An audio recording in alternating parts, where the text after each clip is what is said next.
So he's here, he's journalist, writer, music fan and co-founder of ZTT Records. Paul Morley, welcome back to 6Music. Hi there, thanks for calling me a music fan in that episode as well. That's a good occupation. Well, I think you are. I mean, that sort of encompasses everything, doesn't it? Because whenever we hear from you... the first thing that I am. Yeah. Oh, nice. And you hope that whatever you do professionally within that, it doesn't ruin the fact that you're a music fan. And are you still a music fan? Yeah, I'm absolutely still a music fan. Excellent. God help me. It is very good to have you here to talk through this retrospective of the label. Now, it did start in 1983, didn't it? And you've just said quarter of a century. Well, it is. It's one of those things when you realise why they're box sets, because it gets put in a box and it's like slightly worrying. Well, try and make it as glamorous as possible, but it's still a box. Well, you say that. There's some pretty special things in that box. So you started it with, was it Trevor Horn and his wife and business lady, as she's quoted on Wikipedia, Jill Sinclair? That's right, yes. Trevor Horn, really, I'd written about Trevor for the NME a couple of times. Once I'd Why really haven't you called him off. rubbish? I call him a dustbin man of pop. That in a way, Buggles were like collecting rubbish and redistributing it in a slightly different guise.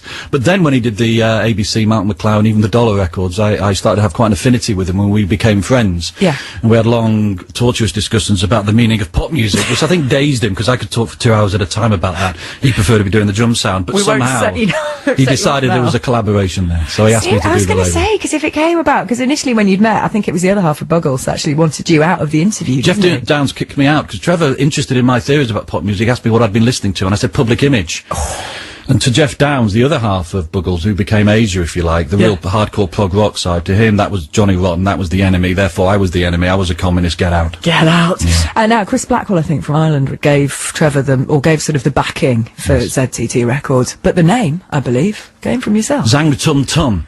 Okay. Is what I always wanted it to be called, knowing it kind of would end up being called ZTT for various reasons. EMI, CBS, Oh, look at you! You wanted to keep sort of company with those sort of records. This is what I thought. I thought it's going to be called Zang Tuum Tumb, and every time we spell that name, we'll spell it differently. Even down to the end, every time we said it, we'd say it differently.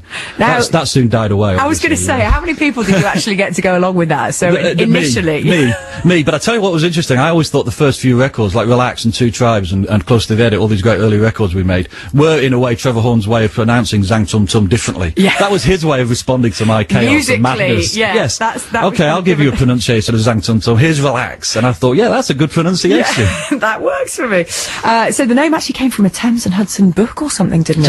Thames and this is how we thought in those days. If you think of people like Tony Wilson at Factory and Bob Last at Fast, we try to involve all sorts of ideas. And so this was based on an old futurist, Marinetti in Italy, who'd written a poem about a battle. And his use of the word Zang Tuum Tumb was as a machine gun. But it was a sound originally. It was a sound, Zang Tuum Tumb. Yeah. And I appropriated it as the sound of Trevor Horn's drum sound, Zang Tuum Tumb. Yeah, and well, there you go, and it works. Now, I mean, one of the first bands signed was Frankie Goes to Hollywood, who we heard. Yes. In fact, from a session before they were signed. Before, that's interesting, that, in a way, because there's always this thing about how much Trevor Horn actually did. And there you can hear the song Two Tribes, you can hear it, and it's very entertaining, it's very seductive, but what Trevor kind of did, in a way, was turn it into an illusion that it could become really a pop record. It'd been number one for 8 weeks, whereas at the time, people like us and the Human League and bands like that and ABC used to think, wouldn't it be great if we could be number one and go on top of the pops? But it often never kind of happened. Yeah. The missing link, in a way, was people like Trevor Horn and Martin Rushent with the Human League that turned these dreams and these theories into reality. So instead of sitting in the bedroom saying, we'd be number one, we actually became number one. Now, on the subject of Frankie Goes to Hollywood, you did write the brief for that video, didn't you? That was one of my many jobs, in a way, was enthusing about the record to potential video directors and in a way transmitting my enthusiasm for what I thought should happen and how great and strange and wonderful and beautiful pop music should be to these sort of slightly shell-shocked video directors sometimes. And I thought that was what you did. I thought that was your job, that you transmit enthusiasm and idealistic belief that you're going to take over the world through a great pop song, and part of that was the video, and so the videos had to be fantastic as well and tell great stories and suit Trevor Horn's amazing genius at making sound. And quite hard-hitting. Now, Jill and Trevor didn't see this video, did they, before? Well, you talk about the Relaxed one now, aren't you? The Relaxed one was fascinating because Trevor was actually in New York producing Foreigner, the record that actually became I Want to Know What Love Is. Oh, but Trevor Horn was called back to England because Jill saw the Relaxed video and thought that it was pornographic.